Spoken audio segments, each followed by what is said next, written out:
உங்கள் வீட்டு பாத்ரூம் வந்து அழுக்காக இருக்கா? உங்கள் வீட்டு பாத்ரூம் வந்து கரை பிடிச்சி போயிருக்கா? கவலையே விடுங்க. இந்த ஒரு முறையில் ஒரு தடவை ட்ரை பண்ணி பாருங்கள். உங்கள் வீட்டு பாத்ரூம் பளிச்சுன்னு மில்லுங்க. அதுக்கு நீங்கள் என்ன பொருள் எடுத்துருக்கேன்னு பார்த்தீங்கன்னா, ஃபஸ்ட்டாக நான் எடுக்கிற பொருள் என்ன பார்த்தீங்கன்னா, இது வந்து வாஷிங் சோடா. வாஷிங் சோடா எதனால் எடுக்கிறோம் அப்படின்னு பார்த்தீங்கன்னா, அந்த அழுக்குகளையும் விடாப்பிடியான கரைகளும் எடுக்கிறதுக்கு வந்து இந்த வாஷிங் சோடா பயன்படும். துணிகள்லாம் வந்து விடாப்பிடியான கரைகள் இருந்தது அப்படின்னா அதை வந்து எடுக்கிறதுக்காக அந்த வாஷிங் சோடா யூஸ் பண்ணுவாங்க. அதே முறையில் வந்து நம்ம வந்து இன்றைக்கி பாத்ரூமுக்கு வந்து யூஸ் பண்ண போகிறோம். எவ்வளோ விடாப்பிடியான கரைகள் நல்லாக இருந்தாலும் இந்த வாஷிங் சோடாவை பயன்படுத்தி நீங்கள் யூஸ் பண்ணும்போது அவ்வளோ கரைகளும் வந்து ரிமூவ் ஆயிரும். இன்றைக்கி வந்து நான் ஒரு மாதத்துக்கு தேவையான அளவுக்கு வந்து நான் வந்து யூஸ் பண்ண போகிறேன். அதனால் வந்து நிறையவே எடுத்து வச்சுருக்கேன். ஒரு பேக்கெட் அளவுக்கு வாஷிங் சோடா எடுத்திருக்கேன். அதுக்கப்புறமா நான் எடுக்கக்கூடிய பொருள் என்னென்னு பார்த்தீங்கன்னா, இது வந்து டாய்லெட் கிளீனர்.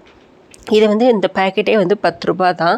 இது எதனால் யூஸ் பண்ணுறோம் அப்படின்னு பார்த்தீங்கன்னா, நம்மளுக்கு வந்து நல்ல தேய்ச்சி கழுவுறதுக்கு ரொம்ப சூப்பராகவும் இருக்கும். லிக்விட்னால் நம்ம அதிகமாக வந்து யூஸ் பண்ணுவோம். ஆனால் வந்து இதேமாரி பேக்கெட்டில் வந்து கிடைக்கிற பவுடராக கிடைக்கிற பொருளை யூஸ் பண்ணும்போது நம்மளுக்கு அளவும் தெரியும், கிருமிகளும் அழிஞ்சிரும், அப்புறம் வந்து அழுக்குகளும் இல்லாமல் போயிடும். இதோட வாசனை வந்து சூப்பராக இருக்கும். அதனால தான் வந்து நம்ம வாஷிங் பவுடர் வந்து யூஸ் பண்ணுறேன்.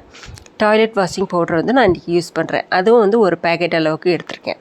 அடுத்து நம்ம எடுக்கக்கூடிய பொருள் என்னன்னு பார்த்திங்கன்னா, பேக்கிங் சோடா. பேக்கிங் சோடா வந்து எவ்வளோ எடுக்கணும்னு பார்த்தீங்கன்னா, 2 கைப்பிடி அளவுக்கு வந்து நீங்கள் எடுத்துக்கோங்க. இந்த பேக்கிங் பவுடர் சோடா வந்து எதனால் எடுக்கிறோம் அப்படின்னு பார்த்தீங்கன்னா, பாத்ரூமில் இருக்கிற ஒரு பேட் ஸ்மெல் எல்லாத்தையுமே எடுக்கிற தன்மை வந்து இந்த பேக்கிங் சோடாவுக்கு இருக்குது. அது வந்து நீங்கள் 2 கைப்பிடி அளவுக்கு எடுத்துக்கோங்க.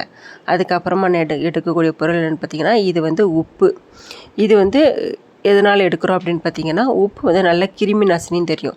கிருமிகள் இல்லாமல் இருக்கிறதுக்காக இந்த உப்பு எல்லாத்தையும் எடுத்துருக்கேன். இது எல்லாத்தையும் நல்லா மிக்ஸ் பண்ணி எடுத்துக்கோங்க. நான் வந்து இது 2 பாத்ரூமுக்கு வந்து 1 மாதத்துக்கு யூஸ் பண்ணிக்கிடுவேன்.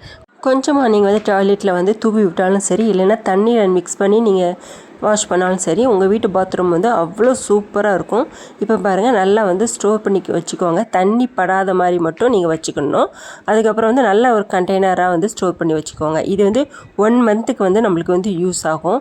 வெறும் மிஞ்சி போனால் ஒரு 30 ரூபாய் செலவில் தான் நம்ம 1 மாதத்துக்கு வந்து ஒரு சூப்பரான ஒரு பவுட்ரு வந்து ரெடி பண்ணி வச்சுட்டோம் டாய்லெட்டுக்காக. இப்போ பாருங்கள், இதை வந்து நம்ம தனியாக எடுத்து வச்சுக்கலாம். நம்ம இப்போ என்னுடைய பாத்ரூம் காமிக்கிறேன். என்னுடைய பாத்ரூமில் என்னென்ன பிரச்சனை இருக்குது அப்படின்னு நான் காமிக்கிறேன். பாத்ரூமில் பார்த்திங்கன்னா, டாய்லெட் ரூமில் வந்து நிறைய வந்து கரைகளாக இருக்குது, அழுக்காகவும் இருக்குது, அதுக்கப்புறம் வந்து நிறைய கரைகளாகவும் இருக்குது. இப்போ வந்து இந்த டாய்லெட் ரூமில் தான் இதை வந்து நம்ம யூஸ் பண்ணி நம்ம க்ளீன் பண்ண போகிறோம். இன்றைக்கி வந்து நான் வந்து இந்த பவுடரை வந்து தண்ணியில் மிக்ஸ் பண்ணி தான் வந்து நான் வந்து வாஷ் பண்ணுறேன். நீங்கள் ஸ்ட்ரெயிட்டாகவே வந்து தூவி கூட வந்து வாஷ் பண்ணலாம். இந்த 2 முறையில் நீங்கள் எந்த முறையினாலும் யூஸ் பண்ணி நீங்கள் வந்து வாஷ் பண்ணலாம். இப்போ பாருங்கள், இப்போ வந்து நான் எடுத்துருக்கிற அந்த பவுடரை வந்து ஒரு பக்கெட், இது டாய்லெட்டுக்குனே தனியாக யூஸ் பண்ணுற பக்கெட்டு தான்.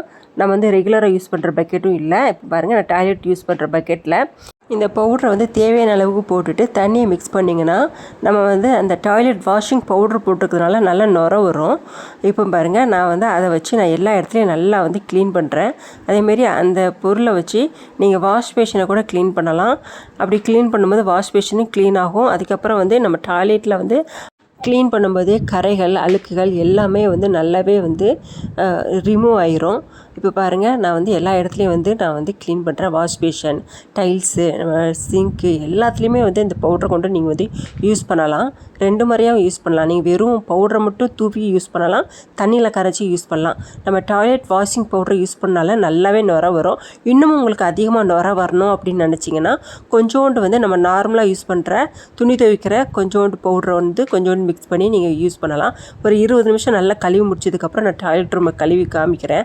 ஃபஸ்ட்டு எப்படி இருந்தது, இப்போ எப்படி இருக்குது பார்த்தீங்களா? நான் தண்ணி ஊற்றிட்டேன். எவ்வளோ அழுக்குகள், கரைகள் எல்லாமே எவ்வளோ ரிமூவ் ஆகிடுச்சு பார்த்தீங்களா? கண்டிப்பாக அந்த டிப்ஸ் உங்களுக்கு ரொம்ப யூஸ்ஃபுல்லான டிப்ஸாக இருக்கும். இந்த மாதிரி முறையில் நம்ம டாய்லெட் ரூமை க்ளீன் பண்ணும்போது நம்மளுக்கு வந்து மணி சேவிங்காகவும் இருக்கும். அதுக்கப்புறம் வந்து பார்த்திங்கன்னா, நம்ம டாய்லெட் ரூமும் நல்லாவே க்ளீன் ஆகிரும். நீங்கள் எவ்வளோ காசு கொடுத்து நீங்கள் மந்த்லி வந்து செலவு பண்ணுவீங்க டாய்லெட்டுக்காக? வெறும் 30 ரூபாய் செலவில் நம்ம வந்து சூப்பராக வந்து நம்ம டாய்லெட் ரூம் வந்து க்ளீன் பண்ணியாச்சு. சூப்பராக பளபளன்னு மின்னுது பாருங்கள். ஃபஸ்ட்டு இருந்ததுக்கும் இப்போ இருந்ததுக்கும் எவ்வளோ டிஃப்ரெண்ட் இருக்குது பார்த்தீங்களா? கண்டிப்பாக ட்ரை பண்ணி பார்த்துட்டு எப்படி இருந்தது சொல்லுங்கள். இந்த வீடியோ உங்களுக்கு பிடிச்சிருந்தா என் சேனல் லைக் பண்ணுங்கள், ஷேர் பண்ணுங்கள், கமெண்ட் பண்ணுங்கள், சப்ஸ்கிரைப் பண்ணுங்கள். மறக்காமல் பெல் பட்டன் கிளிக் பண்ணி விட்ருங்க. தேங்க்யூ ஃபார் வாட்சிங்.